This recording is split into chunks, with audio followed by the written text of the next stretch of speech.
Oui, bonsoir à tous. Nous nous retrouvons là maintenant pour un sujet déjà évoqué d'une vidéo précédente, mais sauf que l'autre fois j'ai préféré rester un peu trop théorique et qu'aujourd'hui j'ai voulu être un peu trop pragmatique. Et c'était les sujets concernant la théorie des probabilités. J'ai l'autre fois exposé sur la théorie des probabilités, mais sauf que j'étais trop verbal, trop théorique et certaines choses n'ont pas été concrétisées. C'est pourquoi aujourd'hui j'ai voulu qu'on se retrouve encore à travers cette vidéo pour clarifier les choses à travers ces concepts-là des théories de probabilité. Voilà, l'autre fois, j'ai commencé par parler de l'expérience aléatoire. Qu'est-ce qu'on appelle l'expérience aléatoire? J'ai précisé qu'une expérience aléatoire n'était rien d'autre qu'une expérience.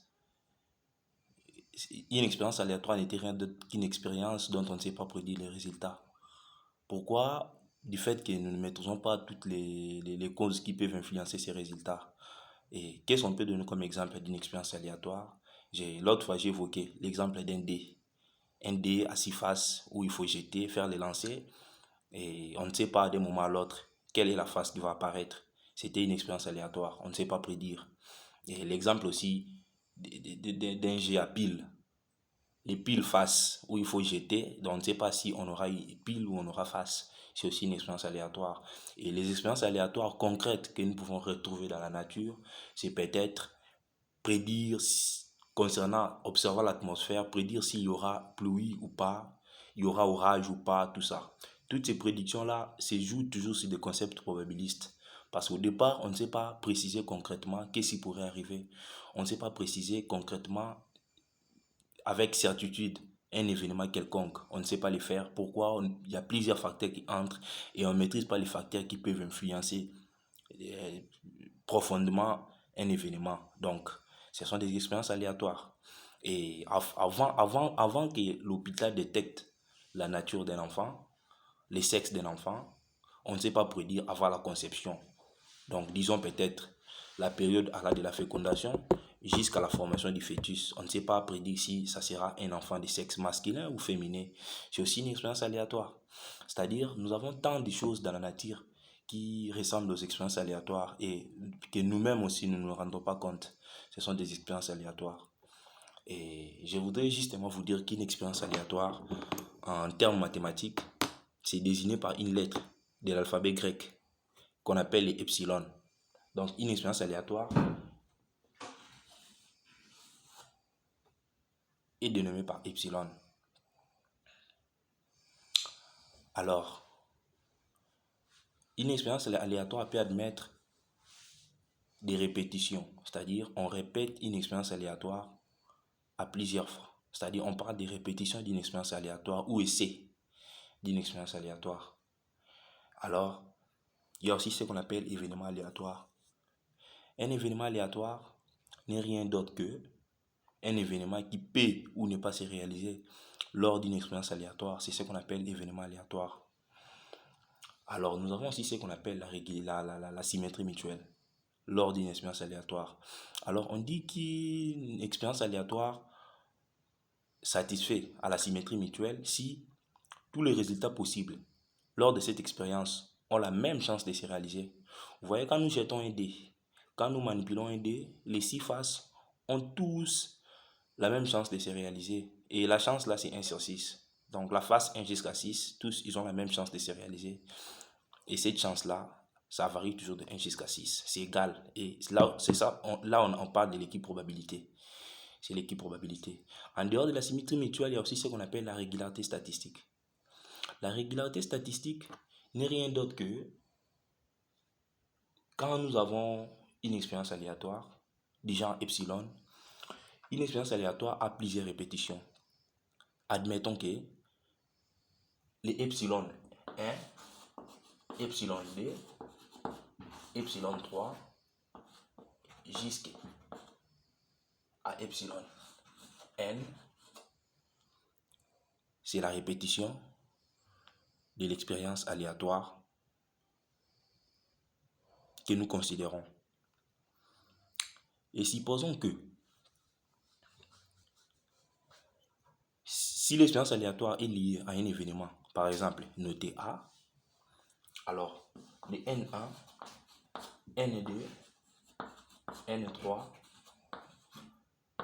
jusqu'à Nn sont des répétitions de l'événement A, compte tenu des répétitions de l'expérience aléatoire epsilon. Alors, il y a ce qu'on appelle fréquence absolue et fréquence relative de l'événement A.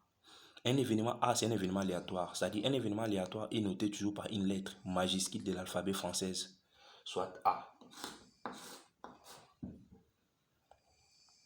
Alors, on parlera des fréquences absolues de l'événement A, noté F de A.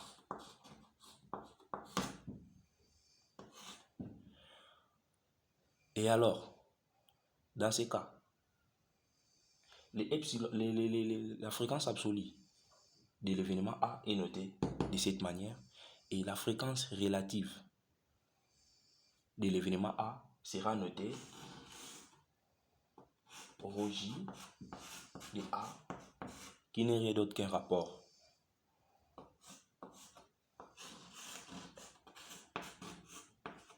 de la fréquence absolue de l'événement A sur sa répétition. Ça, c'est ce que nous appelons la fréquence relative de l'événement A. Alors, on parle de la régularité statistique quand, pour chaque répétition, les fréquences relatives sont égales. Là, nous avons ce qu'on appelle la régularité statistique. Et puis, nous avons encore ce que nous appelons l'univers ou l'espace fondamental, ou encore l'espace des éventualités d'une expérience aléatoire. L'espace des éventualités d'une expérience aléatoire n'est rien d'autre que l'ensemble de tous les résultats possibles lors d'une expérience aléatoire. Et on les note par la lettre de l'alphabet grec qu'on appelle oméga. C'est-à-dire quoi? Quand nous avons une expérience aléatoire, par exemple, qui concerne le jet d'un dé, nous devons manipuler un dé, à chaque fois jeter les dés. Ce que nous allons appeler l'univers de notre expérience, ça sera rien d'autre que l'ensemble oméga qui sera constitué justement de tous les résultats possibles lors de notre expérience aléatoire. Et quand nous manipulons un dé, les résultats possibles, ce sont les faces. Et les faces ne sont qu'à 6. C'est-à-dire de 1 allant jusqu'à 6. Alors nous avons 1, 2, 3, 4, 5, jusqu'à 6. Voilà. Nous avons notre espace fondamental lors du jet des dés. Quand nous jetons les dés, c'est ça notre espace fondamental. Donc en réalité, quand nous réalisons une expérience aléatoire, tous les résultats que nous pouvons obtenir, l'ensemble de tous ces résultats, c'est ce qui constitue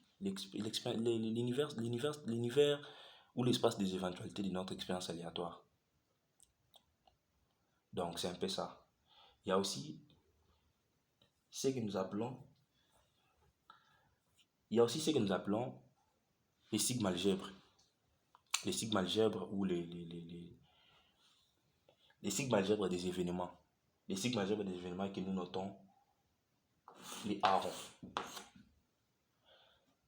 Les sigma-algèbres des événements n'est rien d'autre que une famille de parties de oméga de l'espace fondamental.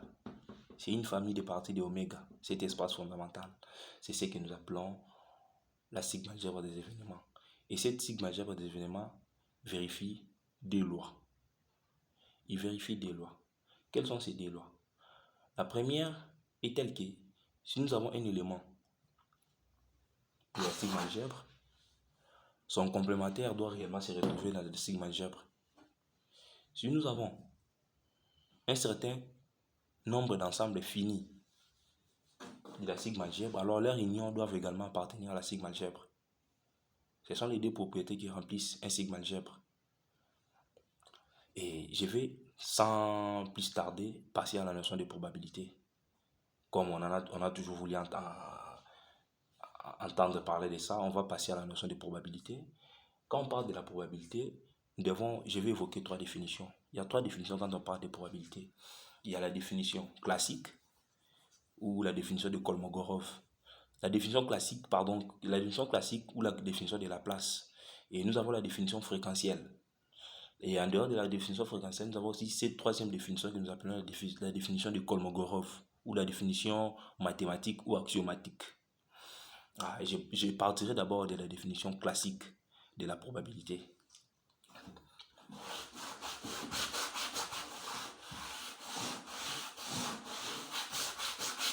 La définition classique nous dit tout justement que la probabilité, si nous avons une expérience aléatoire,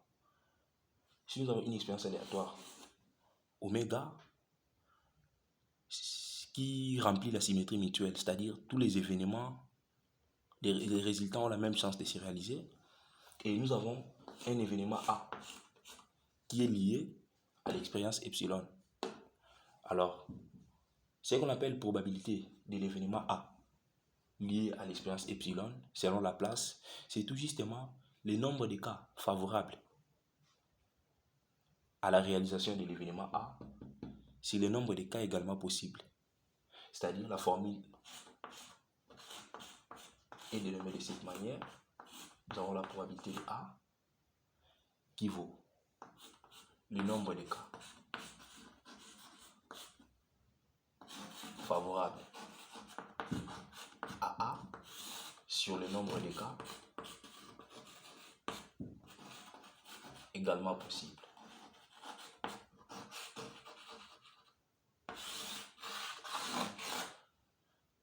En quelque sorte, c'est un rapport. C'est un rapport. Et ce rapport-là a comme numérateur le nombre de cas favorables à l'événement A, et il a comme dénominateur le nombre de cas également possibles. C'est-à-dire, dans le cas de notre D, les deux comportent 6 faces.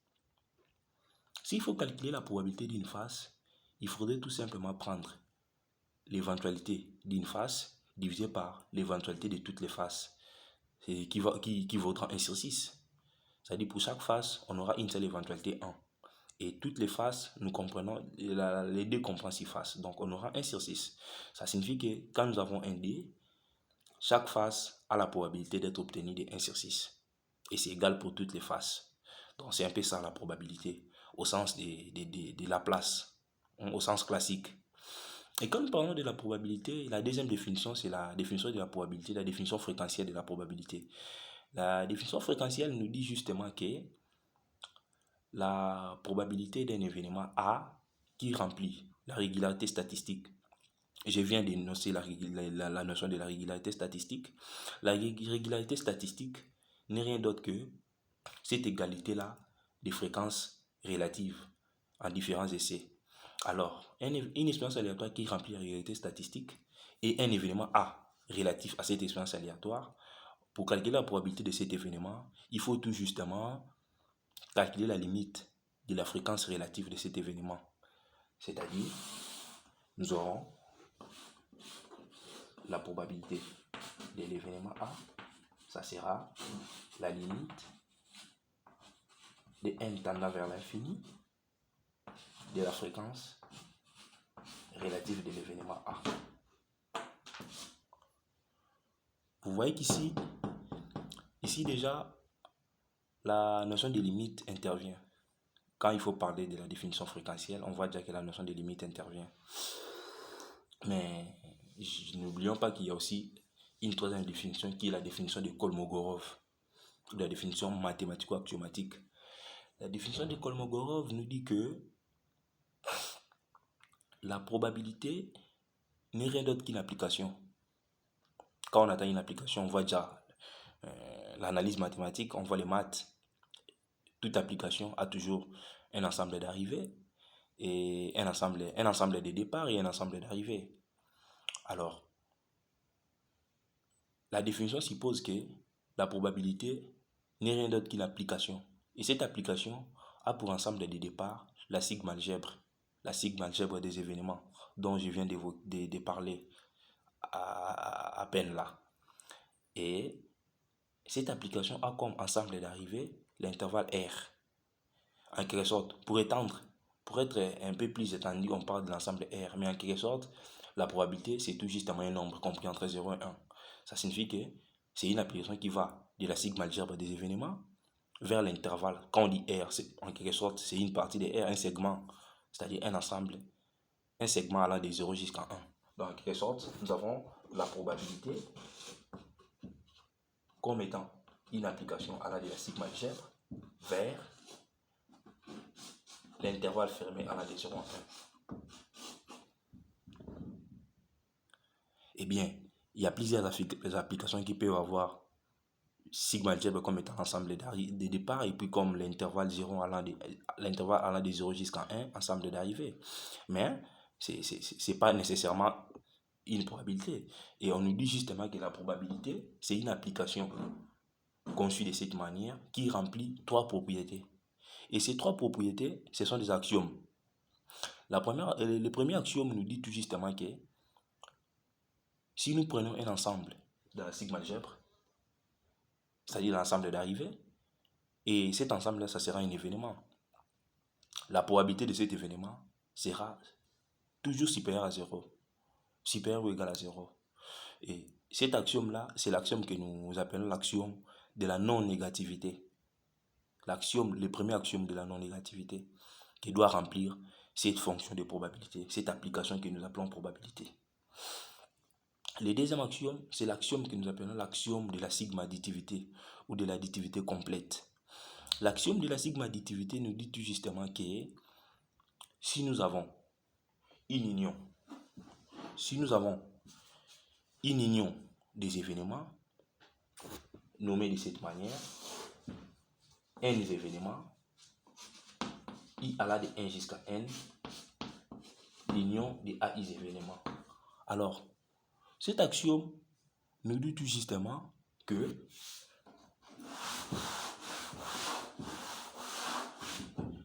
la probabilité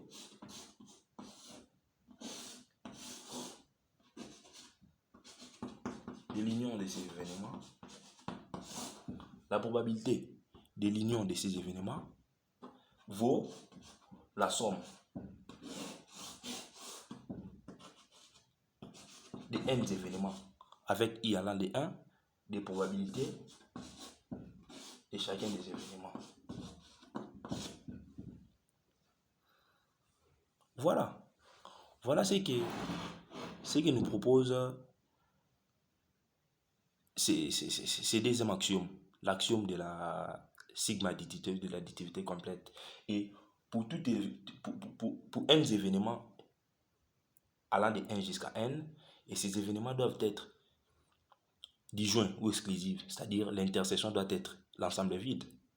Et je vais parler du troisième axiome qui n'est rien d'autre que l'axiome qu'on appelle l'axiome de la normalité. L'axiome de la normalité nous dit tout justement que la probabilité de l'univers, je viens d'évoquer l'univers ce n'est rien d'autre que l'ensemble de tous les résultats possibles lors d'une expérience aléatoire. C'est-à-dire la probabilité de l'univers vaut 1. C'est-à-dire l'univers, c'est l'événement certain. C'est-à-dire chaque résultat est compris dans l'univers. C'est-à-dire la probabilité de l'univers vaut 1. Et c'est ça l'axiome de la normalité. On dit que la probabilité de l'univers vaut 1. Ça, c'est ça le troisième axiome, l'axiome de la normalité. C'est-à-dire une fonction qui va de la sigma algèbre vers l'intervalle en la 0 à 1, c'est une fonction. Quand il remplit encore les trois axiomes que je viens d'évoquer, et on peut parler de la probabilité. C'est ça la probabilité, c'est-à-dire la définition de la probabilité selon Kolmogorov. Et c'est pourquoi on dit même le nom de la définition mathématique, parce qu'il y a déjà des contextes mathématiques, des concepts mathématiques qui entrent dedans. Et c'est ce que je voudrais évoquer concernant toutes ces notions, concernant, compte tenu de l'univers, l'espace fondamental dont je viens de parler, compte tenu de la sigma-algèbre, compte tenu de la probabilité dont je viens d'évoquer, je voudrais tout justement vous dire que quand nous avons un ensemble, les couples, certains couples, les couples constitués de l'univers, constitués de la sigma-algèbre, c'est-à-dire un couple constitué de l'univers de la sigma-algèbre, nous parlons de ce qu'on appelle espace probabilisable. C'est un espace probabilisable. Et quand nous avons les triplés, oméga, sigma algèbre, et puis mini à la fin de la fonction probabilité. Là, on parle de l'espace qui est probabilisé. De l'espace qui est probabilisé, ce sont des notions de la branche de mesure intégration. Mesure intégration, une branche, bon, ce sont des notions que nous allons évoquer ultérieurement. Mais pour le moment, il faut retenir, quand nous avons un double pareil, c'est ce que nous appelons espace probabilisable. Et quand nous avons ces triplés, c'est-à-dire constitués d'une troisième composante qui est la probabilité, là on parle de l'espace probabilisé. Donc c'est ça. C'est que je voudrais encore évoquer au tout dernier point, c'est quelques propriétés concernant la notion de probabilité. Et quelles sont ces propriétés? La première propriété nous dit que la probabilité d'un événement est toujours supérieure ou égale à 0, qui correspond directement au premier axiome de la non-négativité. C'est-à-dire, la probabilité d'un événement est toujours supérieure à 0. Et il doit toujours être compris entre 0 et 1. Et puis, le deuxième axiome nous dit que quand nous avons des événements, tel que l'un implique l'autre, c'est-à-dire tel que l'événement A implique l'événement B, tel que l'événement A implique l'événement B, alors la probabilité de l'événement A doit toujours être inférieure ou égale à la probabilité de l'événement B. Donc c'est un peu ça. Et la troisième propriété, ça nous dit justement que la probabilité d'un événement plus la probabilité de son complémentaire vaut justement 1. C'est-à-dire, si A est un événement, et B et A barré, c'est son événement complémentaire. Si A est un événement et A barré, son événement complémentaire, alors la somme de leurs probabilités doit donner 1. C'est ça la troisième propriété qui est des probabilités. Ce sont des propriétés qui sont simples à manipuler. Et quant aux exercices, ce sont des trucs qu'on va comprendre que c'est très simple à manipuler. Ça ne demande pas beaucoup d'efforts. Ça demande juste la connaissance des principes et autres. Et on se rendra compte que ce sont des trucs faciles à manipuler. Donc, c'est un peu ça. J'ai voulu juste être un peu trop pragmatique lors de cette séance parce que l'autre fois là, j'étais un peu trop verbal, trop théorique et autres. Ça ne donnait pas l'impression de bien faire comprendre la chose. Et aujourd'hui là, j'ai préféré un peu être pragmatique et expliquer concrètement certains trucs. Et j'espère qu'à la prochaine séance, il y aura des bonnes choses. On va évoluer, on va évoquer ce qu'on appelle l'analyse combinatoire. La notion d'analyse combinatoire, je vais parler de l'arrangement, de la théorie des arrangements, combinaison et puis permutation, et puis pour évoluer à la suite. Donc j'aimerais que vous puissiez bien assimiler tout ce qui vient d'être évoqué ici. Et c'est tout ce que j'ai prévu pour aujourd'hui. Donc c'est un peu ça. Portez-vous bien, bonne soirée.